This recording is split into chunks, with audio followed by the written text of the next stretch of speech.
gente pode começar a nossa live. Professora, boa noite. Professora Francisca. Boa noite, professor André. Boa É um noite a prazer quem nos estar aqui. assiste. Prazer é todo meu em ter a sua presença hoje, abrilhantando esse debate, esse diálogo que é extremamente importante sobre os rumos da nossa educação e da nossa pesquisa no Estado, principalmente no que diz respeito aí à qualificação, né? Para quem nos assiste, para quem nos está acompanhando, a nossa live de hoje é um diálogo que envolve pós-graduação profissional e educação 4.0 no contexto dos institutos federais. Eu sou o professor André Silva, sou professor de carreira EBTT do Instituto Federal do Maranhão. Neste momento, participo de um programa de pós-doutoramento na Universidade Estadual de Campinas e a nossa área de atuação é uma área voltada para a metodologia de projetos integrados, industrial e agrícola. Tá ok? Estarei hoje mediando esse debate, esse diálogo, com a professora Francisca Neide, da Universidade Estadual do Maranhão, a qual eu tenho a honra de dar a palavra, ela que vai se apresentar e que vai abrilhantar com todo o seu conhecimento, toda a sua experiência, esse diálogo. Professora Francisca, boa noite, a palavra é sua. Boa noite, professor André. É um prazer estar aqui, né, fazendo esse diálogo tão importante, falar da modalidade profissional, da pós-graduação profissional. Então, como o professor André falou, eu me chamo Francisca Neide. A minha formação, eu sou médica veterinária, professora da Universidade Estadual do Maranhão há quase 30 anos, né, de docência na Universidade Estadual do Maranhão. A minha linha de pesquisa na universidade, eu faço parte dos 2 programas de pós-graduação da veterinária, do mestrado e doutorado profissional em defesa sanitária animal, do mestrado e doutorado acadêmico de ciência animal e da graduação do curso de medicina veterinária. A minha experiência enquanto modalidade profissional, né, eu estou na CAPES há 8 anos, né, na coordenação da área da medicina veterinária na modalidade profissional. Então, eu já acumulo uma experiência aí de mais de 10 anos, né, sendo que desses 10 anos, 8 anos é na CAPES, na coordenação diária. E, enquanto pesquisadora, eu atuo na área de controle de qualidade dos produtos de origem animal. Então, toda a parte do controle de qualidade de carne, ovos, leite, pescado, mel, todos os produtos de origem animal na Universidade Estadual do Maranhão, eu trabalho nessa linha, atuando nos 2 programas Ciência Animal e Defesa Sanitária Animal. E agradeço o convite do professor André. Essa ideia, né, professor André, surgiu, a gente estava batendo um papo um dia pela Academia de Ciência, e eu falando da modalidade, e o professor André falou assim, professora, a gente tem que fazer um bate-papo para a gente conversar com os professores e focar um pouco para os institutos federais da importância dessa modalidade. Então, assim, eu estou muito feliz de estar aqui hoje, dessa oportunidade de falar para todos os, né, professores e alunos, quem está nos acompanhando, e de um modo especial de falar para os professores dos institutos federais e para os alunos dos institutos federais. Professora, a gente que agradece, e é um tema extremamente relevante, o qual nos chamou a atenção, porque é um caminho que o Brasil está demandando, ainda mais em tempos de pandemia, onde o assunto, a ciência, ela nunca teve tão em evidência, em vários aspectos, positivamente, no aspecto negativamente de quem não acredita na ciência, e também forçou muito novos modelos de transmissão do conhecimento, de educação. E com o avanço da tecnologia, o avanço das ferramentas digitais e também da internet, a educação civil aí numa situação em ter que rever o seu modelo de ensino-aprendizado, e a pós-graduação, a qualificação profissional, ela não foge disso. Então, isso nos chamou a atenção quando nós nós conversávamos lá na Academia de Ciência sobre a sua expertise em educação profissional. E aí eu fiquei refletindo. Fazemos parte de um Instituto Federal de Ciência e Tecnologia, onde o nosso ensino ele é verticalizado, o aluno ele entra ali no ensino médio profissionalizante ainda, ensino integrado, e ele tem a oportunidade de ele avançar no conhecimento, passando por uma graduação e depois ele pleita uma pós-graduação. E, no entanto, existe hoje, o que se percebe é uma distância, uma quebra de uma inércia ainda dentro dos institutos federais em implantar uma pós-graduação profissional. E dentro desse paradigma, de resistência, de não implantar uma pós-graduação profissional, eu lhe pergunto, professora, quais os fatores, na sua opinião, iniciando a nossa conversa, quais os fatores que, de repente, um curso, um programa de pós-graduação, um departamento de uma instituição como o Instituto Federal do Maranhão e também do Brasil, quais são os fatores que levam os docentes, os professores, os pesquisadores ter uma certa resistência? A gente ouve muito falar por falta de bolsa, mas a bolsa ele é um fator primordial. Eu queria ouvir a senhora nesse contexto. Nossa, então, professor, de fato isso existe, né? Não só por parte dos institutos federais, né? Na minha própria instituição, né? na UEMA, quando nós pensamos em elaborar a primeira proposta de mestrado profissional que submetemos à CAPES, né? Não foi fácil a gente conseguir um grupo de professores que compartilhasse dessa ideia, né? Então, os professores, né, inclusive eu sou de programa acadêmico, eles tinham, e ainda hoje alguns têm, rejeição. Eu acho que existem 3 fatores principais. Um deles é que todos nós, né, mestres e doutores, somos provenientes de uma formação acadêmica, né? Então, a gente já começa por aí, porque nós temos uma formação acadêmica e aí a gente não tem a expertise na modalidade profissional, então a gente fica meio com receio, achando que a gente tem um aluno que está lá no mercado de trabalho, que já tem uma experiência profissional e ele vem para a academia trocar experiência com a gente, alguns professores têm medo um pouco disso. E eu acho o contrário, eu acho isso fantástico, porque a troca de experiência que a gente passa a ter com esse nosso pós-graduando, que tem a experiência do campo, né, experiência profissional, com a gente que está na academia, é muito enriquecedor. E o outro fator é a questão realmente, não tem bolsa. A CAPES, assim como a CAPES tem os programas de bolsa para a modalidade acadêmica, não tem esses programas de bolsa para a modalidade profissional ainda. Mas por que não tem? As pessoas às vezes falam assim, mas a CAPES lançou essa modalidade profissional, estimula as instituições a mandar proposta para a CAPES de APCN na modalidade profissional, mas ela não financia, porque o objetivo não é esse mesmo. O objetivo é o quê? A modalidade profissional, ela já está dizendo qual é o objetivo dela, é formar profissionais de forma qualificada. E quem é que tem o interesse maior de que os profissionais que estão no mercado sejam qualificados? As empresas onde eles são empregados, né? Onde são funcionários. Então, quem tem que bancar e financiar esse profissional fazendo a modalidade profissional é a própria empresa. Né? Então, essa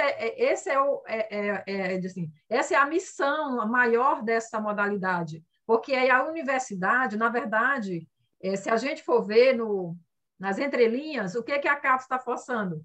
Que as instituições, a academia, se aproxime das empresas e procure fazer parcerias, né, professor? Então, isso que é interessante, porque aí você vai buscar as empresas que têm seus profissionais, que precisam ser qualificados, faz um termo de cooperação com as empresas, e a empresa que vai financiar esse profissional.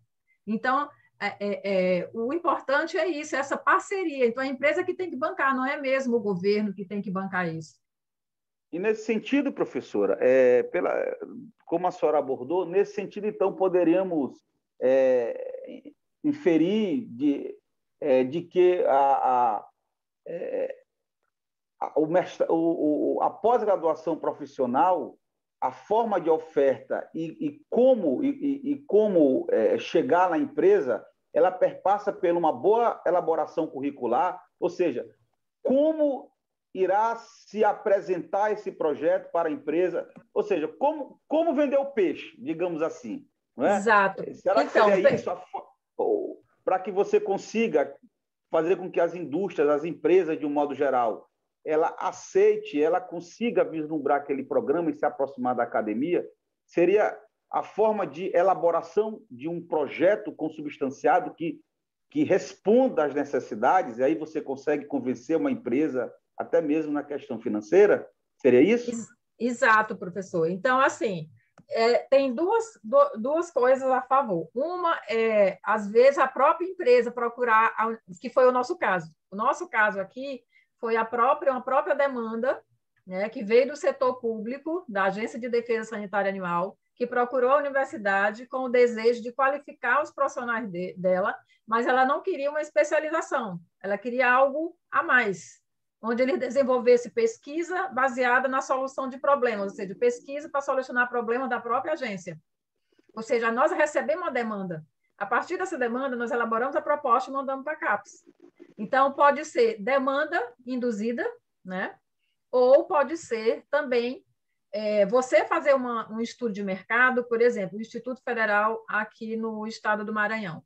Então, na expertise que o Instituto Federal tem de educação profissional e tecnológica, né, que é a expertise do Instituto, certamente o Instituto sabe, né, quais são as profissões técnicas, né, que precisam de ser investida no estado do Maranhão, ou seja, quais as áreas de recursos humanos que estão precisando de qualificação. Certamente o Instituto tem esse levantamento. A partir desse levantamento, né, vamos supor que o Instituto hoje verifica que tem uma carência no estado do Maranhão de formação de engenheiros de produção, não sei, né, engenharia de produção, engenharia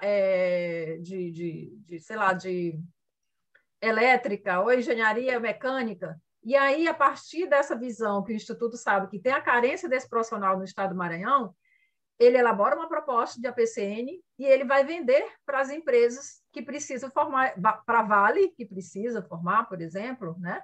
E aí, certamente, a Vale vai enxergar que investir um recurso nessa formação desse profissional para ela não é gasto, na verdade, é um investimento. Né? Por quê? Porque esses profissionais da Vale, um exemplo, que serão atendidos por esse programa, vai fazer as suas dissertações com problemas que existem na Vale que precisam ser solucionados. Olha só, no final de 2 anos, né, vamos supor, a Vale formou 20 engenheiros de produção por um mestrado profissional. No final de 2 anos, olha quantos problemas a Vale terá resolvido, porque esses profissionais geraram as suas dissertações com soluções para esses problemas. Se ela fosse buscar engenheiros fora do país ou em outra empresa para resolver isso, certamente ela gastaria muito mais. Né? E esses profissionais não ficariam na empresa. Eu presenciei um modelo, eu acho que foi profissional, semelhante ao que você está comentando. Inclusive, eu fui dessa turma. A Vale fechou um convênio com, na época, o antigo Cefet, de formação de engenheiros ferroviários. Foi uma demanda que surgiu para o Maranhão e ela formou uma turma de engenheiros ferroviários onde os professores eram parte dos docentes da própria instituição, outros docentes da própria Vale. E teve um investimento inicial dentro da instituição, porém, o investimento que a Vale fez para formar esses profissionais, o resultado dos TCCs da especialização, todos os TCCs foram voltados para resolver problemas da ferrovia. Então, ela teve uma economia, em relação ao investimento que ela fez, ela teve uma economia quase que triplicada Ou seja, o retorno foi muito bem. Você investiu um dinheiro em formação de mão de obra qualificada de forma profissional para estudar problemas inerentes à sua realidade e, ao final, a resposta das pesquisas se transforma em economia para a companhia. Então, eu vejo que, no caso dos institutos federais, essa realidade de pós-graduação profissional, ela tem tudo para ser um sucesso. Tá? Basta haver um programa, uma política de incentivo educacional para que os docentes possam enxergar na pós-graduação profissional uma saída para investimentos, não só esperar o investimento do governo, uma saída para que você melhore a sua condição de trabalho, condição de laboratório, tá? E até mesmo a condição de melhorar as pesquisas. Eu penso assim, diante do que eu falei agora, professor, eu lhe pergunto, quais são as duas modalidades de oferta? Ele só é sob demanda ou não? A instituição ela pode ter uma pós-graduação profissional de forma contínua? Pode. Então, existem as duas formas. Você pode elaborar uma proposta de APCN na modalidade profissional e submeter à CAPES por uma demanda específica de uma empresa, da Vale, né, da companhia, enfim, de uma agência de defesa, de um Ministério da Agricultura, né, como a gente tem uma experiência na nossa área também, do Ministério da Agricultura. Então, você pode fazer uma proposta por demanda, né, atender aquela demanda, oferecer só aquela única vez, porque aquela empresa precisava, ou você pode ter essa modalidade de forma contínua. Na nossa experiência, quando a gente mandou a proposta para a CAPES, era para atender, era para ser uma única vez, né, oferecer uma única turma para atender essa demanda da defesa. Só que a gente passou a ter muitas demandas e aí o programa se transformou em contínuo. Então, até hoje, né, nosso programa já tem mais de 12 anos, até hoje a gente continua oferecendo, todos os anos abre edital e seleciona uma nova turma. E aí nós já estamos com o doutorado, né? Então, nós começamos com o mestrado e hoje nós estamos com o doutorado profissional na área da medicina veterinária, é o único programa que, na modalidade profissional, doutorado, é o nosso aqui na Universidade Estadual do Maranhão. A gente pensando na modalidade profissional, né, que é uma pós-graduação onde as dissertações são baseadas na solução de problemas, né, numa pesquisa aplicada e que venha solucionar problemas, e fazer essa integração do conhecimento da academia com a empresa, né? Esse é o presente e o futuro. Nós não temos como retroagir mais a isso. Essa educação que a gente ficava só formando para a gente publicar artigos em revistas qualificadas e ficar na prateleira das bibliotecas, ela está em extinção. A gente tem que trabalhar a educação onde a gente consiga formar pessoas para se inserir no mercado de trabalho e desenvolver pesquisas aplicadas, né? Pesquisas aplicadas que venham solucionar problemas da população, da sociedade, das empresas, né? Então, esse é o presente e é o futuro. Não tem como a gente pensar mais da forma como a gente estava agindo. E aí eu acho que vem bem no contexto da educação 4.0, né, professor? Exatamente. A importância do estudo da educação profissional, da pós-graduação profissional, nos 3 níveis, especialização, mestrado e doutorado, ela traz uma demanda ainda maior, a demanda de nos adequarmos enquanto docente na forma de capacitar.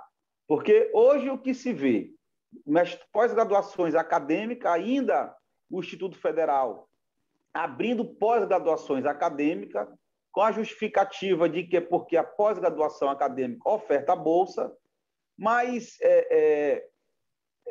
temos que despertar nos docentes que a bolsa ela não é um empecilho.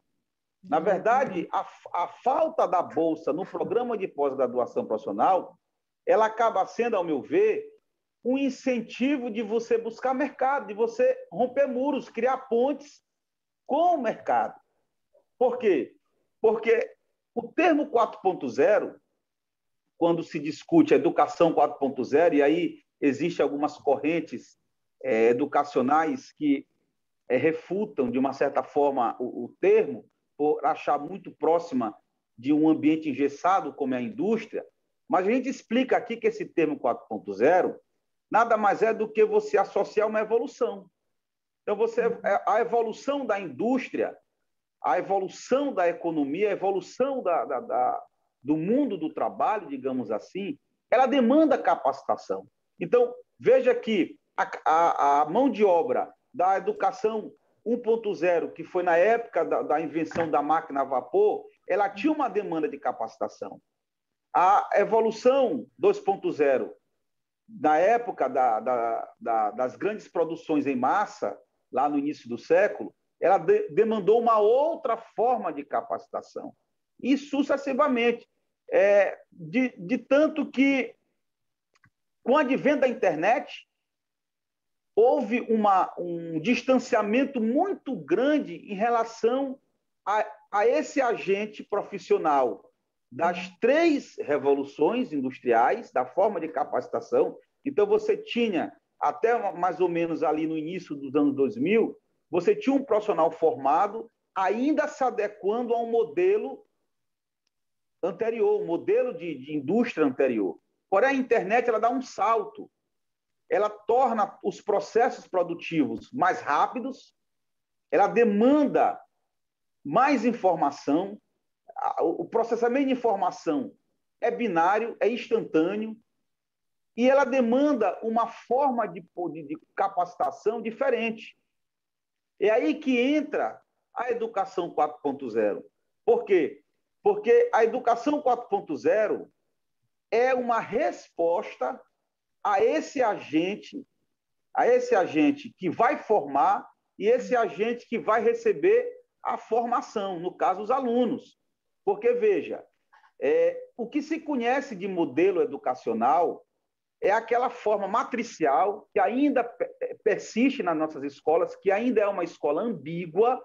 Você vê que as escolas têm várias formas de linguagem e várias formas de promoção da educação.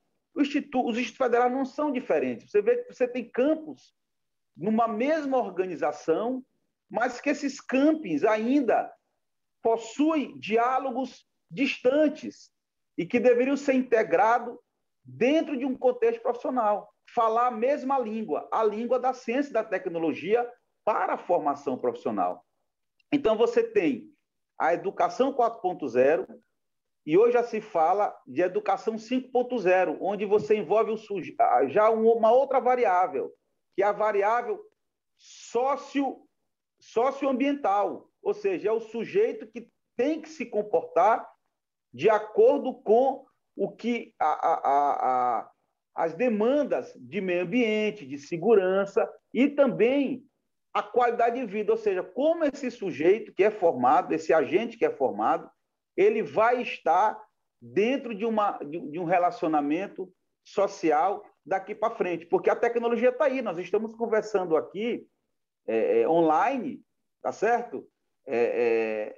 De uma forma extremamente síncrona, né? De forma próxima, mas também distante. Sim. Mas que a gente precisa exercitar esse outro lado, o lado mais humanista. Então, essa é o contexto da educação 4.0 e que você envolve 3 pilares que vai ao encontro de uma capacitação profissional, porque o mercado ele não quer só aquele agente, aquele profissional com conhecimento técnico. Ele quer um profissional que tenha a capacidade de resolver situações complexas. Exato. Porque o dia a dia vai necessitar isso. Tá? Já na verdade, ele quer o profissional que tenha habilidade, competências e habilidades. Né? Exatamente. Competências e habilidades. Aí vem essa interrogação. Como uma escola que é ambígua, tá, consegue conversar dentro desse ambiente? Ambiente onde essa bola gira, com aquela educação matricial, o professor ele vai para a lousa, tá? Ele transmite conhecimento, ele é um agente passivo, tá certo? Na verdade, o professor, nesse contexto, é um agente ativo e os alunos é um agente passivo. Como migrar para que o aluno seja um agente ativo e o professor um facilitador do conhecimento, tá certo? E aí, a educação 4.0, ela vem com 3 pilares que tentam balizar esse contexto. Como, por exemplo, você tem a educação, ciência e tecnologia como o norte, formar o profissional dentro de uma característica de educação, ciência e tecnologia. Você tem as cyberarquiteturas, que são ambientes extremamente conectos, ou seja, esses ambientes eles estão ligados de forma inteligente, e para que esses ambientes, de forma inteligente, possam responder a uma formação de ciência e tecnologia, você tem o pilar da gestão do conhecimento. Então, veja que a educação 4.0 não é uma novidade, não é uma revolução.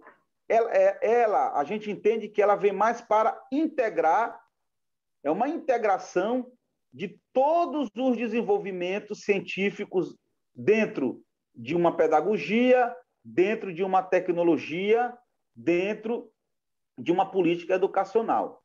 Então, nesse sentido, a gente fala, então, em estruturas. Quais são as estruturas que possa permitir uma implantação eficiente de um modelo de educação 4.0? Você tem a superestrutura, a mesoestrutura e a infraestrutura.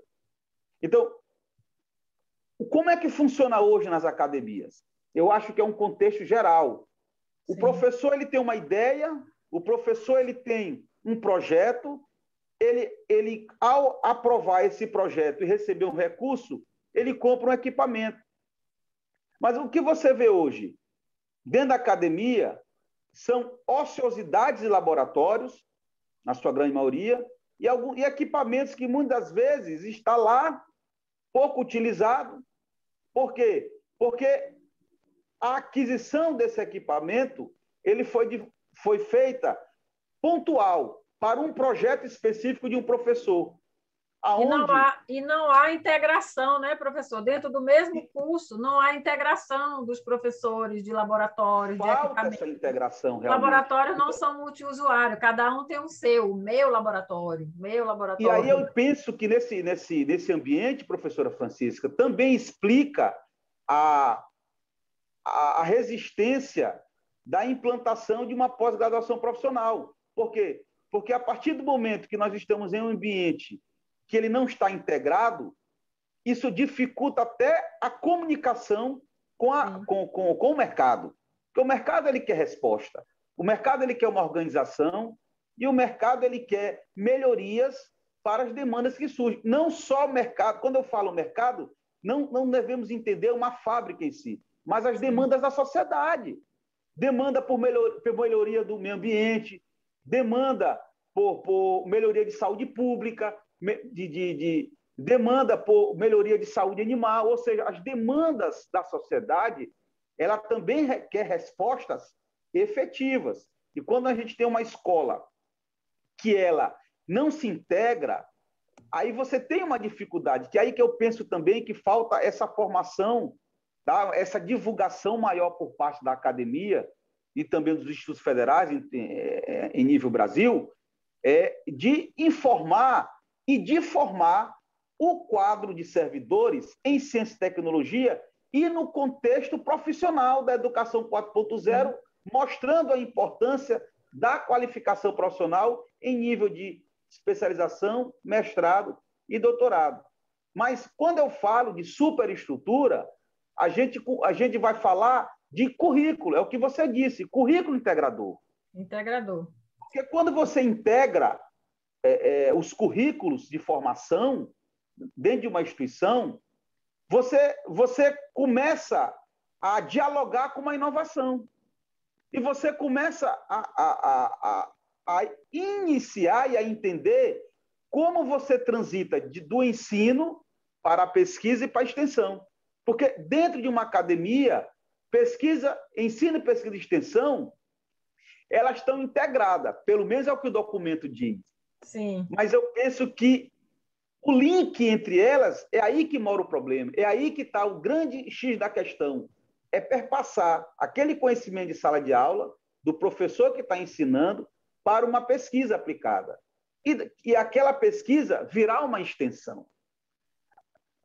Quando isso acontece, nós estamos, de fato, desenvolvendo educação, ciência e tecnologia. Mas, pois é, professor, então, nesse nesse contexto que você está falando da educação 4.0, que, como bem você falou, não é uma coisa nova, não é uma coisa que diferente de tudo que a gente faz, mas é algo que vem para a gente quebrar paradigmas, para a gente mudar comportamento. E esse comportamento ele tem que mudar, principalmente na gestão, de quem faz a gestão dos cursos, de quem faz a gestão das universidades, né? É na gestão. Por quê? Qual é a estrutura hoje das universidades? A gente tem uma estrutura curricular baseada em quê? Em disciplinas isoladas, cada professor na sua caixinha.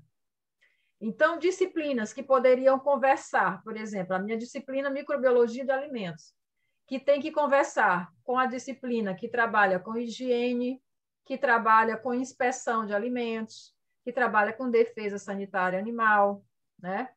Que trabalha com a microbiologia geral, ou seja, esses vários conhecimentos, eles estão tudo segmentados, cada professor na sua caixinha, que não se conversam e que acaba que conteúdos que é visto numa disciplina que estaria no mesmo contexto, na mesma unidade curricular, eles acabam sendo repetidos. Então, enquanto a gente não romper essa questão de disciplinas, né, que a gente não consegue fazer interdisciplinaridade, a gente fala tanto dessa interdisciplinaridade e a gente não consegue fazer na prática, isso só existe no papel. Na prática, a gente não consegue. A gente tem que romper, acabar com a questão de disciplina e trabalhar com unidades curriculares, área de formação. Então, a área de formação sua na área de engenharia, é o quê? É engenharia de produção, então tudo aquilo que é da área de produção, de engenharia de produção, se conversar, né? E ter uma unidade conjunta, que tenha 5, 10 professores naquela unidade, mas todos se conversando, interagindo e se complementando nos conteúdos. Então, se nós que somos docentes não conseguimos romper isso, imagine o aluno pegar essas caixinhas isoladas de cada professor e juntar e saber fazer essa interdisciplinaridade. É muito complicado para a cabeça do aluno. Então, tem que mudar primeiro na gestão dos cursos. Os cursos não podem mais estar com as suas estrutura curricular nessas caixinhas, nessas disciplinas isoladas. Nós temos que trabalhar com unidades curriculares, é o que muitas instituições que estão pensando, que modernas já estão fazendo na prática. Eu tive uma oportunidade de visitar e conhecer um dos pesquisadores nessa área de educação 4.0, e foi o professor Cassiano Carvalho Neto, que na sua tese de doutorado e no seu trabalho de pós-doutorado, ele implantou um ambiente de 4.0 no Instituto Tecnológico da Aeronáutica, e os resultados, os ganhos com essa implantação, eles são visíveis. Então, você tinha um ambiente extremamente engessado, um ambiente militar, não é? De formação matricial, onde você tinha professores civis e militares naquele ambiente. Porém, ainda, né, professores com média de idade já avançada, em torno dos seus 60 anos, e também professores mais novos. Então, você tinha as resistências inerentes, né, a cada época, a cada geração.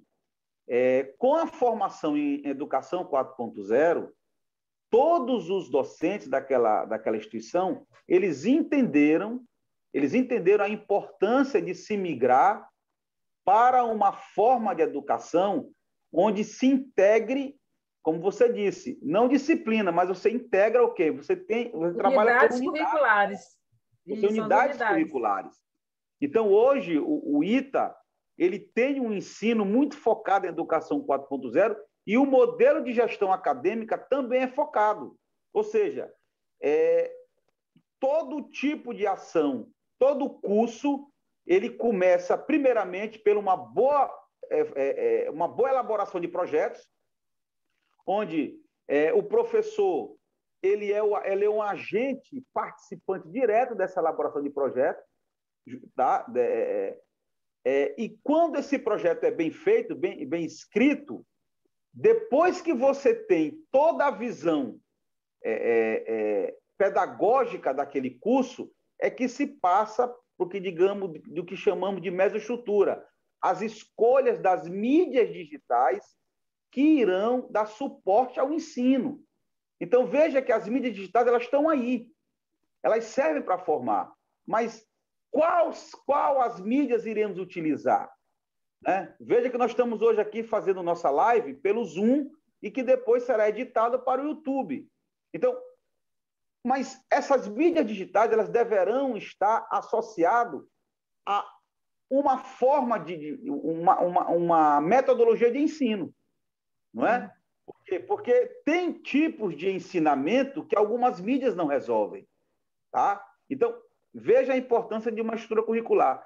Após essa estruturação de um currículo, de um projeto e da escolha das mídias, é que se passa para escolher o laboratório eficiente, um laboratório que integre os cursos. Por isso que se discute muito hoje a questão de laboratórios inteligentes, de uma forma até de otimizar espaços, onde você possa estar formando alunos de áreas como, por exemplo, áreas das ciências agrárias com áreas das ciências das engenharias.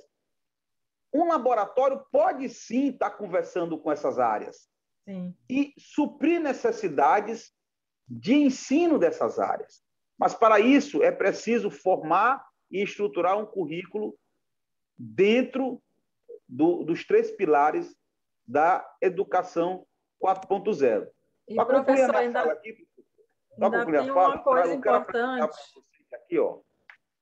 Eu comprei isso aqui, foi na Universidade Aberta do Brasil, lá da UFSCar, não sei se vocês estão conseguindo enxergar. Ele traz o seguinte: seleção de conteúdos, professor e sua autonomia na construção do currículo. Isso foi em 2014, já se falava da importância da construção de currículos para responder a formação desses jovens, que já eu falo sobre isso, considerado nativos digitais. Outra coisa importante que a gente tem que ressaltar, assim, um aspecto muito importante na formação da estrutura curricular de um curso, e que na maioria das universidades isso não é feito, é a gente conversar com as empresas, com quem emprega o nosso egresso. A gente monta uma estrutura curricular de formação do profissional e a gente não ouve da empresa o que ela precisa desse profissional para a gente cuidar aqui na formação dele. Então, no momento de formar aquelas comissões que vão trabalhar as estruturas curriculares dos cursos, a gente tinha que convidar empresas que empregam os nossos egressos para ouvir delas as sugestões. Olha, o que um veterinário que trabalha aí no Ministério da Agricultura, na Agência de Defesa Animal, na Vigilância Sanitária, o que você acha que a universidade tem que dar para ele na formação dele? Os que estão aí, eles não têm essa formação e você enxerga que a universidade tem que trabalhar melhor isso. A gente tem que ouvir as empresas que empregam nosso egresso. A gente não escuta as empresas, a gente não pergunta. A gente monta nossas estruturas curriculares baseado naquilo que os professores sabem melhor fazer e o que eles gostam de fazer. E não é assim, a gente tem que ouvir o mercado. Como é que eu vou formar um profissional se eu não ouço o mercado?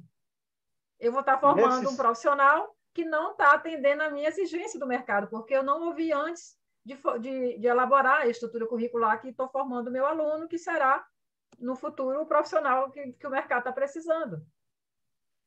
Nesse aspecto, professora, eu refletindo sobre a educação profissional brasileira, o que traz um paradoxo, assim, ao meu ver, nós temos, por exemplo, hoje o Instituto Federal, os institutos federais, e você tem um Sistema S. Dentro do Sistema S, você tem um Senai. Eu sempre me questiono, se nosso país, a nossa educação profissional, ela não está com uma certa confusão de formação. Isso eu sempre me questionei. Porque, veja bem, você tem hoje um Senai, e que no Brasil é onde tem os melhores laboratórios, até para pesquisa e para ensino profissional. O Senai hoje tem uma estrutura de laboratório de fazer inveja, tá? Porém, você ainda tem professores que não têm uma qualificação tão grande quanto os professores do Instituto Federal. Então, você tem o Instituto Federal com mestres e doutores, com capacidade de pesquisa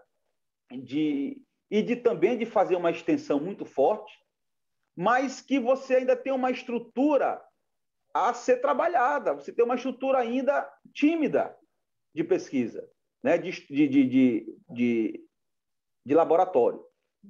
E você tem um Senai. Então, eu sempre me perguntei, num país como o Brasil, das dimensões continentais como o país, por que isto, tá, não foi ainda discutido dentro da formação profissional, uma fusão.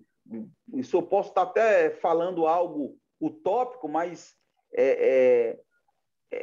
a gente não entende uma instituição que tem laboratórios fortes, laboratórios de ponta, e uma outra que não tem, mas que tem docentes extremamente qualificados. E aí, isso, a meu ver, causa até uma certa confusão. Você tem uma ideia, o Brasil, ele ainda está com déficit de formação técnica. E agora a gente recebe uma notícia, eu até coloquei isso na academia, que nos próximos 2 anos nós vamos ter uma deficiência de qualificação de mão de obra muito grande. Primeiro, pela pandemia, não é? Que está muitas escolas paradas, e também por essa quebra de paradigma de os docentes terem que iniciar uma forma de ensino, como nós estamos falando aqui, ensino híbrido. Então, é novo para todo mundo.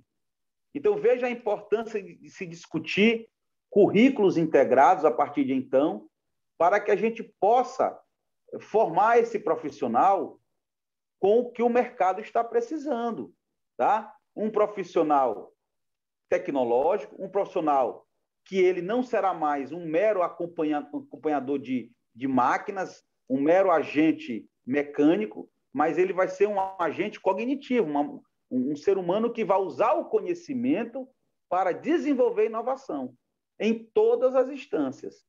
Então, eu penso, professora, que a saída para que os institutos federais possam dar uma resposta à sociedade brasileira, tá? Com formação de mão de obra em todos os níveis, técnicos e superior, eu não tenho dúvida que, primeiramente, é uma educação pautada em gestão do conhecimento, ciência e tecnologia com estruturas saberfísicas. Esse é o caminho. Então, uma política educacional que mire esses 3 pilares, os institutos iniciarão, sim, uma resposta na sociedade do século XXI. Tá? E as pós-graduações profissionais também terão seu protagonismo. Nesse sentido, eu lhe pergunto, os institutos hoje possuem pós-graduação acadêmica, a maioria são acadêmicas, tanto das ciências agrárias, quanto das engenharias, quanto das ciências humanas, quanto das ciências da terra. É possível, dentro dessas graduações que estão em curso, você ter um braço profissional? É possível isso, professora? É possível, sim, e assim, professor, eu vislumbro, eu enxergo nos institutos federais, se viesse me perguntar assim, qual as instituições que têm maior expertise e condição de absorver uma pós-graduação profissional, para mim, são os institutos federais. Os institutos federais, eles têm, na sua essência, a expertise da educação profissional, né? Que é a essência da modalidade profissional.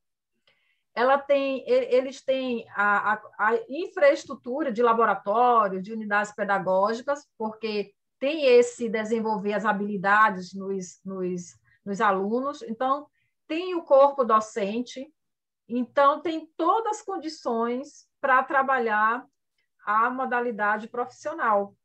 Eu acho que só está faltando um estímulo. Talvez alguém chegar assim, vamos aqui elaborar uma proposta e mostrar os caminhos. Eu acho que quando tiver a primeira modalidade dentro daquela unidade, as outras virão.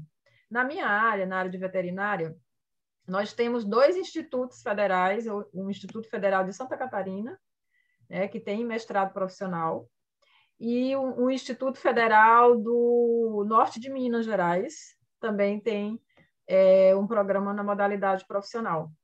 E eu vejo quanto de produtos técnicos eles geram. Semana passada mesmo, o programa profissional da Universidade, do Instituto Federal de Santa Catarina, eles estavam num workshop com a Seara Alimentos, porque a Seara Alimentos colocou profissionais dela, da empresa, para fazer esse mestrado profissional, e ela estava bancando esses pós-graduandos.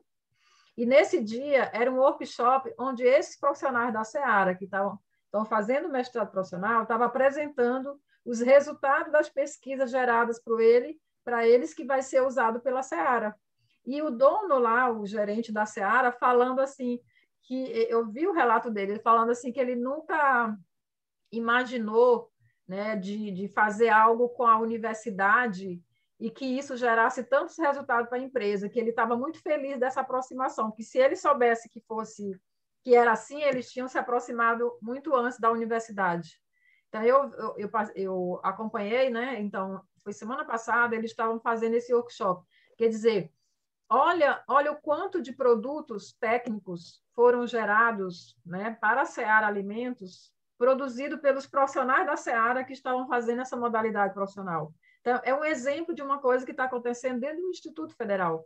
Então, assim, o Instituto Federal ele tem todas as ferramentas para absorver a pós-graduação na modalidade profissional e absorver com expertise, com conhecimento, né? E produzir grandes resultados em parceria com as empresas. Eu acho que é uma grande oportunidade, professor, dos institutos se aproximar mais ainda do mercado de trabalho, da iniciativa privada, de fazer parcerias, né? De captar recursos, porque essas parcerias vêm com recursos para os alunos, os pós-graduandos, fazer suas pesquisas, eles vão fazer na própria empresa, mas traz esse resultado para o Instituto. Então, assim, eu vislumbro isso como sendo o cenário ideal, os institutos federais trabalhar a pós-graduação profissional, tanto mestrado quanto doutorado profissional. Em 2016, o Instituto Federal do Maranhão ele implantou dentro da sua política administrativa os planejamentos estratégicos. Então, o Instituto Federal hoje, no Maranhão, ele vem preparando alicerces para que os docentes, para que a comunidade acadêmica, ela consiga trabalhar de forma eficiente esses programas.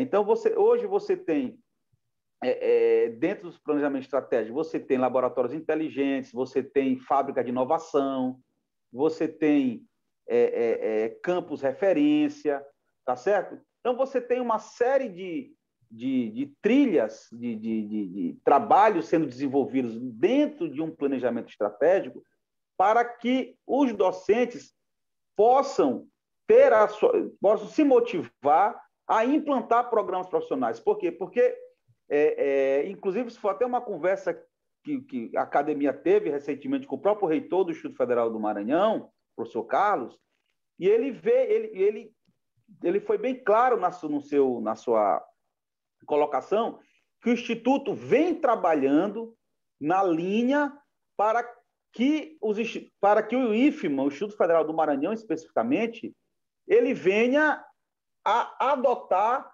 um perfil de formação profissional em todas as suas áreas. Para isso, os professores precisam entender a importância desses processos, porque a administração, ela te dá a base, ela te dá a solidez, ela te dá a oportunidade.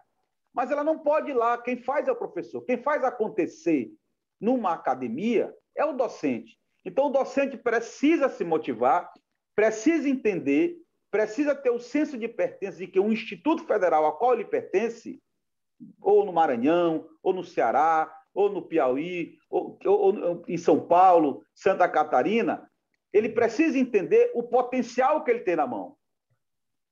Porque, diferentemente da universidade, tá, o Instituto Federal é o que mais tem aproximação com as pessoas, porque ele forma desde a mão de obra básica a mão de obra aplicada, a mão de obra científica, né? Os acadêmicos, os bacharéis, os licenciados. Então, esse leque, essa verticalização é que dá aos institutos federais esse potencial. Então, se a administração que vem trabalhando ao longo dos anos numa perspectiva de tornar o Instituto uma instituição que forma profissional e que que pretende aplicar uma pós-graduação profissional, e se os docentes passarem a entender a necessidade disto, o Instituto Federal vai dar uma resposta ao mercado, à sociedade, porque isto é uma demanda inerente e os institutos federais não podem ficar distantes do que está acontecendo no mundo, tá? A pandemia, ela trouxe uma nova forma de se enxergar o comércio. Então, veja que, inclusive, eu até recomendo para quem tiver interesse, um livro muito bom chamado 21 maneiras de viver no século XXI. É de um professor, do historiador Yuval Noah Harari, ele é um israelense, né? E ele traz uma perspectiva de que o mundo, tá? Ele trabalha com inteligência artificial e ele é cyberfísico. Então, o mundo hoje é assim. Então, se a gente não enxergar que dentro deste mundo a saída é uma gestão de conhecimento pautado em ciência, tecnologia e modelo cyberfísico, vai ficar muito difícil. Iremos estar numa escola do século XXI, com professores no século XX e atitudes do século XIX. Tá? E isso não pode acontecer. Nós temos que romper essa barreira. E para isso acontecer, é nos motivarmos e entendermos a nossa função enquanto docente de um Instituto Federal. Trabalhar a ciência e tecnologia na forma que ela requer. Tá, professor? A nossa live está muito boa, né? A gente queria estar conversando mais e mais e mais sobre o que a gente pensa de educação, ciência e tecnologia, sobre a importância de uma educação profissional, mas o tempo já está escasso, tá? Eu penso que quem assistir esse vídeo, que essa live, depois que ela foi editada, possa estar refletindo. Que a ideia, professora Francisca, da academia, a senhora como uma amiga confreira, é reflexão. Né? Eu penso que o Maranhão, principalmente, trazer reflexão, que a pós-graduação profissional e um modelo de educação pautado na educação 4.0, já indo para 5.0, eu não tenho dúvida nenhuma que vai trazer um protagonismo diferente para o Instituto Federal e também vai demandar das universidades uma formação muito mais aplicada, porque esse professor que é do Instituto Federal, dos Institutos Federais, ele é proveniente das academias. Sim. Então, veja como essa coisa deve conversar daqui para frente. Não é? Então, eu agradeço a sua participação. Espero que a gente volte a conversar mais e mais sobre isso e trazer informações novas para que nossos colegas possam realmente, de fato, se motivar a estar buscando projetos de educação profissional e, principalmente, pós-graduação profissional. Professor, eu quero agradecer pelo espaço, né, a oportunidade de estar falando da modalidade profissional, da pós-graduação profissional, e dizer para os institutos federais que, para mim, os institutos federais têm um cenário perfeito, ideal, né, para se fazer a pós-graduação na modalidade profissional, por todas as expertises que os institutos têm, né, e que nós temos, enquanto academia, quebrar esse paradigma, e, né, inclusive preconceito da gente achar que, porque a gente está numa universidade pública, a gente não pode vender os nossos serviços. Nós estamos em outro momento. Nós temos que ser empreendedores, inclusive de saber divulgar e vender o nosso conhecimento. Isso não é imoral, pelo contrário, a gente tem que saber vender a nossa expertise, né? Saber despertar no jovem, que é o nosso aluno, a capacidade, né, e o desejo dele empreender. Daqui para frente, professor, ter concurso público para esse jovem conseguir um emprego é cada vez mais raro. Então, nós temos que formar os nossos jovens para eles aprender a empreender, eles serem empreendedor, montar os seus próprios negócios. Então, a gente tem que parar de achar que a gente está numa universidade e que tudo que a gente tem que fazer, a gente não pode vender, a gente não pode divulgar, a gente não pode ter nada disso. Nós estamos numa outra época, a gente tem que despertar isso no nosso jovem, né? O espírito de empreendedorismo, dele sair da academia sabendo montar o seu próprio negócio e aprender a ser autônomo, porque cada vez mais difícil é o concurso público, né? Então, é isso que eu gostaria de dizer. Vamos despertar nos nossos jovens, nós como professores, o espírito empreendedor, para ele sair da universidade com confiança, né? E com as ferramentas ideais para ele montar o próprio negócio dele. Muito bem. Professor, então eu agradeço. Obrigada. A sua frase final me fez refletir o seguinte: tem um comentário que se faz para o profissional do século XXI, quando ele diz assim: eu quero um emprego, e ele tem como resposta: você quer um emprego? Invente um. Que é assim que o mundo vai se tornar. Empreendedor, inovador. E a gente tem que caminhar, porque a nossa responsabilidade enquanto docente é dar as ferramentas necessárias para que esse profissional que nos procura saia com essa capacidade, essa competência e essa habilidade. Nós temos que ser um professor que inspira os nossos alunos, né, professor? Exatamente. Nós temos que ser inspiradores. Vamos lutar sempre. Vamos sempre estar levando essa informação de educação 4.0, a necessidade da pós-graduação profissional para os institutos. Esperamos que os docentes dos institutos reflitam que o caminho é esse. A insistência em um caminho anterior, podemos estar comprometendo a missão institucional, e aí o mercado não perdoa, a sociedade não perdoa, ela vai cobrar. Com certeza. Certo? Professor, obrigada, professor. Um grande abraço para a senhora. Grande abraço. Boa noite. Boa noite, fique com Deus. Até a próxima, pessoal. Até Tchau. a próxima oportunidade. Obrigada pela oportunidade. Até logo.